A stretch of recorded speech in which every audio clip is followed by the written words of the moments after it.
नमस्कार, मैं हूं रमेश भट्ट। आप देख रहे हैं देवभूमि डायलॉग। उत्तराखंड की यूएसपी क्या है? जब भी हम देवभूमि उत्तराखंड की बात करते हैं तो सबसे पहले हमारे सामने जो बात आती है, देवभूमि उत्तराखंड एक ऐसी जगह है जहां की आबो हवा बहुत साफ सुथरी है। लेकिन अब धीरे धीरे जैसे जैसे जनसंख्या का प्रेशर बढ़ रहा है शहरों के ऊपर, जो हमारी हवा की गुणवत्ता है, एयर क्वालिटी है, वो खराब होती जा रही है। अगर हमने प्रोएक्टिव अप्रोच के साथ इस पर काम करना शुरू नहीं किया तो आने वाले समय में हमारे इन शहरों की हालत भी खराब हो जाएगी। न सिर्फ शहर की हालत खराब हो जाएगी, बल्कि इससे श्वास संबंधी बीमारियां बढ़ेंगी, कार्डियोवास्कुलर डिजीज बढ़ेंगी। ऐसे में एक बड़ी जिम्मेदारी जिसके कंधों पर है, वो संस्थान है उत्तराखंड पोल्यूशन कंट्रोल बोर्ड। और आज उसके मेंबर सेक्रेटरी मेरे साथ एसके पटनायक साहब जुड़ रहे हैं। बहुत बहुत धन्यवाद देवभूमि डायलॉग से जुड़ने के लिए। आप जानते हैं कि पूरी दुनिया में इस बात की चर्चा है कि जिन शहरों की आबो हवा बहुत खराब हो चुकी है उसे किस तरह से ठीक किया जाए। लेकिन जब मैं देवभूमि उत्तराखंड के शहरों की बात करता हूं तो आज हमारे पास मौका है प्रोएक्टिवली इन शहरों के लिए काम करने का। मैं आपसे जानना चाहता हूं, उत्तराखंड पोल्यूशन कंट्रोल बोर्ड क्या कर रहा है आने वाले समय में इन शहरों की जो आबो हवा है वो ज्यादा डिटोरिएट ना करे? वो तो धन्यवाद। जैसे ही आपने बताया कि उत्तराखंड जो देवभूमि है, पूरे देश में, पूरे विश्व में स्वच्छ वायु, स्वच्छ पानी, स्वच्छ वातावरण के लिए जाना जाता है। लोग और टूरिस्ट यहाँ पर मोक्ष पाने के लिए, शांति पाने के लिए और एक कंफर्ट जोन पे अपने जीवन बिताने के लिए इस प्रदेश में आते हैं समय समय पर। पिछले कई सालों से पर्यटकों की संख्या उत्तराखंड में बढ़ी है, यहाँ की जनसंख्या भी बढ़ी है, गतिविधियां बढ़ी है। विशेषकर जब से उत्तराखंड मूल राज्य उत्तर प्रदेश से अलग होकर एक अन्य राज्य बना, तब से यहाँ पर जो इकोनॉमिक एक्टिविटीज है और टूरिज्म एक्टिविटीज है उसमें बढ़ोतरी हुई है, जिसके चलते निश्चित रूप से air quality, water quality, waste management system आदि अफेक्ट हुई है। परंतु मैं आपको बता दूं कि जैसे आज भी आपने न्यूज में पढ़ा होगा कि the air quality in Delhi has gone down drastically. AQI air quality index, जो कि एक मापन होता है एयर क्वालिटी का, वो लगभग 750 पहुंच गई है, जो कि हजारस कैटेगरी में आता है दिल्ली में। परंतु लकीली देवभूमि में हमारी एयर क्वालिटी उस तरह का हजारस कैटेगरी में नहीं है। और देहरादून हो, जो शहरी क्षेत्र हो, देहरादून, ऋषिकेश, हरिद्वार, रुद्रपुर, काशीपुर, हमारी जो पहाड़ी क्षेत्र है, नैनीताल, टेहरी, उत्तरकाशी, यहाँ पर air quality index safe zone पे है। सो टू दैट एक्सटेंट मैं बता सकता हूँ कि उत्तराखंड एयर क्वालिटी के दृष्टिकोण से एक सेफर एरिया है comparatively. But however there is always a scope for improvement, और उस दिशा में पॉल्यूशन कंट्रोल बोर्ड में हम काफी रेगुलेटरी और एनफोर्समेंट एक्टिविटीज कर रहे हैं, जिसके बारे में मैं थोड़ा बताना चाहूंगा। पहले तो कई सारे नेशनल प्रोग्राम्स यहाँ पर चल रहे हैं। जैसे नेशनल एयर मॉनिटरिंग प्रोग्राम है, जो लगभग उत्तराखंड स्टेट बनने के बाद से शुरू हुई है। नेशनल एयर मॉनिटरिंग प्रोग्राम है और हमारा स्टेट एयर मॉनिटरिंग प्रोग्राम है। इस दोनों कार्यक्रम के अंतर्गत हम लगभग 21 मॉनिटरिंग स्टेशन एयर क्वालिटी का हमारा स्थापित है, जिसमें हम मासिक तौर पर एंड वीकली तौर पर एयर क्वालिटी को मॉनिटर करते हुए अपने पब्लिक डोमेन में उसके रिजल्ट्स को प्रदर्शित कर रहे हैं। इसके अलावा वर्ष 2019 से national clean air programme Bharat सरकार वन, पर्यावरण एवं जलवायु परिवर्तन मंत्रालय ने शुरुआत की है। उत्तराखंड में यह कार्यक्रम 3 शहरों में चल रही है, देहरादून, ऋषिकेश और काशीपुर। इस कार्यक्रम का मूल उद्देश्य जब 2019 में शुरुआत हुआ था कि जो इन तीनों शहरों के जो एयर क्वालिटी है उसमें 25 से 30% एयर जो एयर पोल्यूटेंट है उसमें रिडक्शन हो। और मुझे खुशी है ये बताने के लिए कि इस प्रोग्राम के इम्प्लीमेंटेशन के बाद आज के डेट में देहरादून और ऋषिकेश में सब्सटेंशियल एयर पोल्यूशन में रिडक्शन हुई है, जो और उस तरह का सक्सेस हमें हालांकि काशीपुर में नहीं मिल पाई है, बट हम प्रोग्रेस कर रहे हैं उस एयर क्वालिटी रिडक्शन स्टैंडर्ड को अटेंड करने के लिए। बट पटनायक साहब, मैं एक बात जानना चाहता हूं, बिकॉज यहां स्टेक होल्डर्स बहुत ज्यादा हैं। अब मान लीजिए मैं अगर आपसे देहरादून की बात करूं, आपने ये बात सही है कि आज हम कम से कम ये नहीं कह सकते, जब हम दिल्ली की सुनते हैं या पटना की सुनते हैं या हरियाणा के कुछ शहरों की सुनते हैं या महाराष्ट्र के कुछ शहरों की सुनते हैं, उससे हम बेहतर स्थिति में हैं।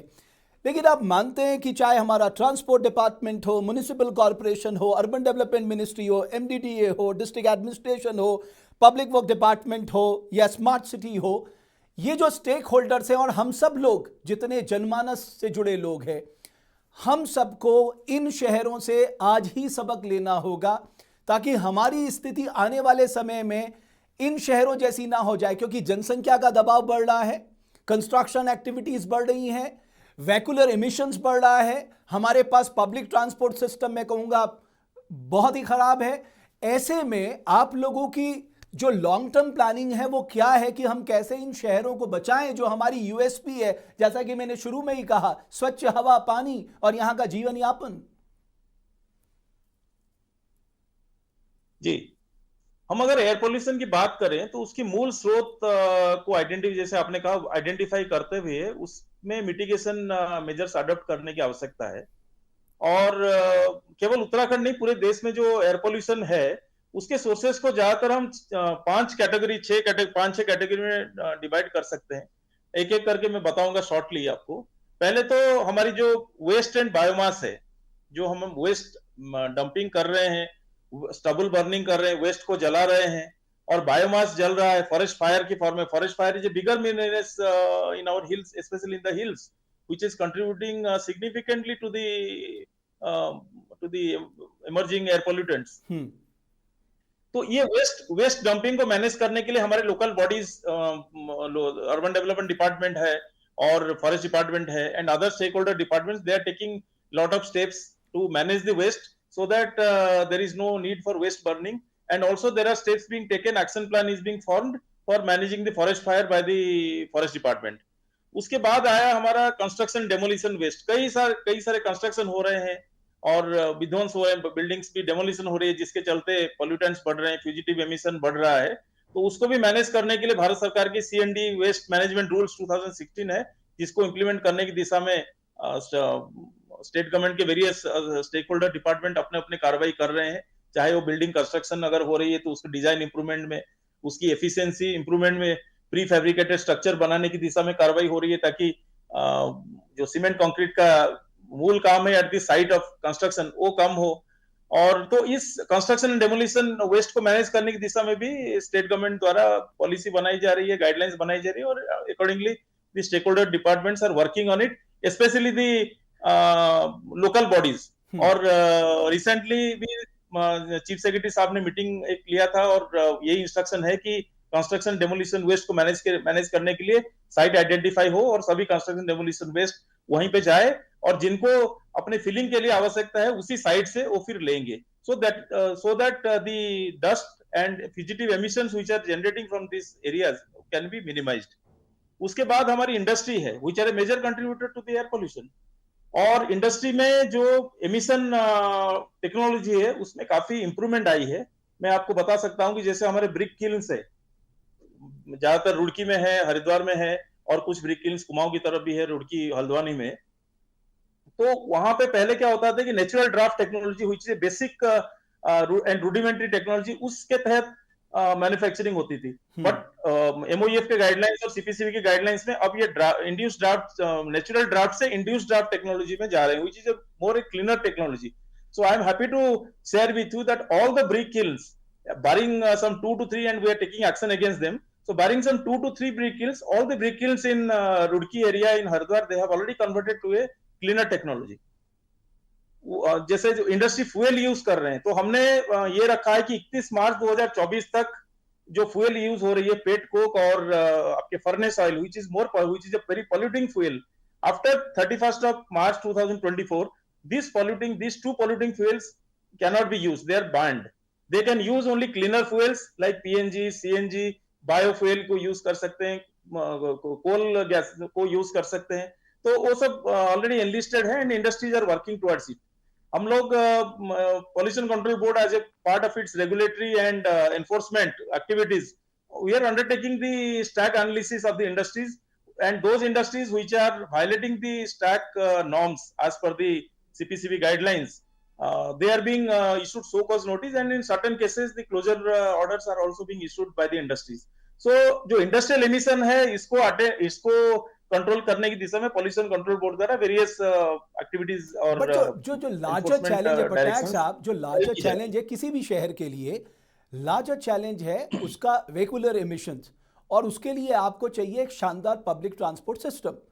इसके लिए किस तरह से आगे उसी में मैं काम आ रहा होगा? हूँ। जी जी, उसी में मैं आ रहा हूँ। तो फोर्थ इज द व्हीकल, या as you rightly said, the vehicular emission is contributing significantly to the air pollution in the cities. और इसको चेक करने के लिए भारत सरकार का एक गाइडलाइंस है, ये व्हीकल स्क्रैपिंग पॉलिसी की। जो व्हीकल 15 साल हो जाएगा उसके बाद वो व्हीकल यूज नहीं हो पाएगा। So the state government is in the process of implementing this. The state government is coming up in the process of formulating the e-vehicle policy। जो इलेक्ट्रिकल व्हीकल्स है which are less polluting, उस प्रकार के vehicle को promote करने के लिए जो इंफ्रास्ट्रक्चर डेवलपमेंट की बात है, चार्जिंग स्टेशन एस्टेब्लिशमेंट की बात है, इन्वेस्टमेंट की बात है। अभी हमारे जैसे कि आपको पता है कि उत्तराखंड में इन्वेस्टर मीट दिसंबर में होने वाला है, तो इसमें काफी सारे इंडस्ट्रीज ऑब्वियसली इंटरेस्ट दिखा ही रहे होंगे आने के लिए, जो electrical vehicle based units and industries है। और व्हीकुलर एमिशन को कंट्रोल करने की दिशा में जो मेन एक्टिविटी है वो है PUC, that is pollution certificate, which are being issued by the transport department. अभी रिसेंटली हमने ट्रांसपोर्ट डिपार्टमेंट के साथ मीटिंग करते हुए इसको स्ट्रीमलाइन किया है। We are going to increase the number of PUC units, and we are moving from a manual method to a more technological and auto generation method, so that ज्यादा से ज्यादा लोग पीयूसी सर्टिफिकेट्स अपने आप अपने parameters को अंकित करते हुए, डेटा फीड करते हुए जनरेट करा पाए। और जो सबसे बड़ी बात है वो है व्हीकल पूलिंग, कि अगर हमारे घर में अगर 3 सदस्य हैं जो उनको ऑफिस जाना है, तो एक ही व्हीकल में वो जा सकते हैं और डिफरेंट लोकेशन में ड्रॉप कर सकते हैं। व्हीकल पूलिंग सिस्टम को इंट्रोड्यूस करने की जरूरत है, उस दिशा में ट्रांसपोर्ट डिपार्टमेंट भी काम कर रहा है। जो सबसे इंपॉर्टेंट बात है वो है IEC activities, awareness, sensitisation. National clean air programme के अंतर्गत और मिशन लाइफ प्रोग्राम के अंतर्गत हमने पॉल्यूशन कंट्रोल बोर्ड ने जगह जगह पर इस प्रकार के अवेयरनेस कार्यक्रम चला रहे हैं, लोगों को सेंसिटाइज कर रहे हैं। Same activity is being carried out by the transport department, local bodies, district administration and police. And so these are the various measures and checks that we are taking, so that हमारी जो quality of air है, जो मैं जैसे कहा वो बेहतर है, परंतु उसको और भी बेहतर बनाने की दिशा में जो एक्टिव और air quality further degrade now due to the increasing population, rising tourists, I think these preventive measures will go a long way in checking our air pollution। और जो सबसे important बात ये है कि जो हमारे रोड डस्ट है, रोड डस्ट भी एक कंपोनेंट है। माने आप देख रहे होंगे कि जो व्हीकल्स जा रहे हैं अपने रेता पत्थर बजरी लेकर के ओपनली जा रहे हैं, तो वहां से भी डस्ट उड़ रही है।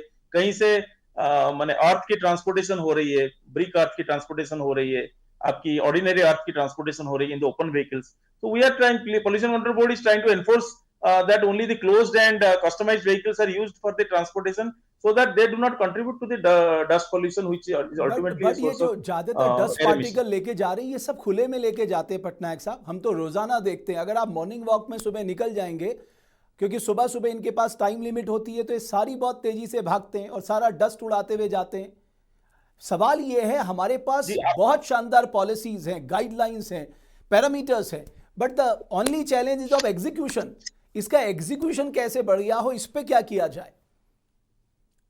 इंप्लीमेंटेशन की दिशा में जैसा मैंने कहा, हम लोग कार्रवाई कर रहे हैं, माने इंडिविजुअल डिपार्टमेंट्स इंडिविजुअल लेवल में भी कर रहे हैं, कलेक्टिव एफर्ट्स भी हो रही है, joint monitoring and joint patrolling भी हो रही है between the transport department, police, forest, revenue and other stake holder department. और जहां जहां इस प्रकार की चीजें पाई जा रही है, वहां पे चालान भी हो रही है। परंतु हाँ, पिल्फरेज पॉइंट्स आर मेनी। ये कोई एक कन्फाइंड पॉइंट नहीं है कि एक जगह से व्हीकल निकलेगा या एक जगह से व्हीकल अंदर जाएगा और बाहर आएगा। There are many entry and exit points to the source where these material are being transported, so it is a tough task, it is a challenging task, and हम पब्लिक का भी सुझाव लेकर के और आप लोगों का भी सुझाव जैसे रहता है, उसको लेकर के इस दिशा में कार्रवाई किया जाएगा। It's a combined effort, it is our effort. You are also a major stake holder and you are also ambassador, our ambassador for carrying on the message of checking air emission. But Patnaik साहब, एक और बात मैं आपसे जानना चाहता हूं। अभी हाल ही में जो देहरादून के एसएसपी हैं, वो एक प्लान फॉर्मुलेशन के साथ आए और उन्होंने कहा कि साहब, क्या हम देहरादून में ऑड इवन लागू कर सकते हैं? बिकॉज मैंने बहुत नज़दीकी से देखा है दिल्ली में, मैं जब था, कि ऑड इवन फार्मूला वहाँ पर लागू हुआ। हालांकि वो लागू तो कर दिया गया, बट उसमें काफ़ी सारे लोगों की बातचीत थी। देखिए, दिल्ली के पास एक बहुत शानदार ट्रांसपोर्ट सिस्टम है। उत्तराखंड के पास अपना पब्लिक ट्रांसपोर्ट सिस्टम नहीं है। यहाँ पर लोगों के पास अपनी निजी व्हीकल हैं। आपके अनुसार as a member secretary of state pollution control board, आपका विचार क्या है? क्या हमें ऑड इवन की तरफ बढ़ना चाहिए, या हमें मच अवेयरनेस, या जो आपने कार पूलिंग जैसे शब्दों का इस्तेमाल किया, उस पर हमें ज्यादा फोकस करना चाहिए और हमें अपने पब्लिक ट्रांसपोर्ट सिस्टम को स्ट्रेंथन करने पे ज्यादा काम करना चाहिए? देखिए, जहां तक vehicles on road in Dehradun is concern, it is more an issue of traffic there than pollution. और ट्रैफिक का इशू क्योंकि है, तो पुलिस भी एडमिनिस्ट्रेटिवली उनको व्हीकल जितना रोड्स में कम हो उनको मैनेज करने के लिए ठीक रहेगा, और उस दिशा में पब्लिक ट्रांसपोर्ट मैकेनिज्म और कार पुलिंग सिस्टम, ये दोनों ही अपने आप में कारगर होंगे। मेरा पर्सनल ओपिनियन है कि मुझे नहीं लग रहा है कि ऑड इवन सिस्टम लागू करने के लिए अभी हम इस स्टेज में उत्तराखंड में एटलीस्ट आए हैं देहरादून में। हाँ, ये वीकेंड्स में कुछ हो सकता है, या जब कोई फेस्टिवल होती है, लॉन्ग हॉलीडेज होती है, चंडीगढ़, दिल्ली और अदर एडजेसेंट सिटी से टूरिस्ट आते हैं मसूरी के लिए और अदर डेस्टिनेशन के लिए, तो उस दिन वो एक पर्टिकुलर डे में या ओकेजन में इसको लागू किया जा सकता है ऑड इवन। बट मुझे नहीं लग रहा है इसकी जरूरत अभी देहरादून जैसे शहर के लिए है। बट एनफोर्समेंट, जैसे आपने सही कहा, एनफोर्समेंट हमें ज्यादा इफेक्टिव करने की जरूरत है, और public transport system, car pulling system को इम्प्लीमेंट करने की जरूरत है। ट्रांसपोर्ट डिपार्टमेंट इस दिशा में काम कर भी रहा है, और मैं बैठकों में अटेंड करता हूँ। I have meetings with transport department officials, and as I learned that they are doing a lot of work to implement these two things. आपने 3 तरह के पैरामीटर्स रखे जब आपने अलग अलग शहरों के लिए एक एयर क्वालिटी प्रोग्राम बनाया। आपने कहा policy action, regulatory action and implementation action. मैं देख रहा था कि आपने एक ओवरऑल प्रोग्राम बनाया और आपने उसका बजट भी उसमें डिस्क्राइब किया था। आपकी रिपोर्ट्स को मैं देख रहा था तब। मैं सिर्फ आपसे इतना जानना चाहता हूँ कि स्टेट गवर्नमेंट कितनी कंसर्न है इन शहरों में प्रोएक्टिवली काम करने के लिए, ताकि हम इन शहरों की जो आबो हवा है उसको बेहतर बना सके और ख़राब होने से रोक सके। पॉलिसी मेकर हैं या जितने भी स्टेक होल्डर्स हैं, इन पे आपको गंभीरता लगती है, या एक रूटीन वर्क है कि साहब हमें मीटिंग करनी है, हमारे सामने ये प्रोग्राम है, हम इसको इम्प्लीमेंट करेंगे, या आपको लगता है एक सीरियसनेस है कि हम उन शहरों की तरह अपने शहरों को कभी नहीं बनने देंगे? नहीं, मैं इस पॉइंट पे मैं आपसे थोड़ा डिफरेंट ओपिनियन रखता हूँ सर, कि हम लोग सीरियस नहीं है।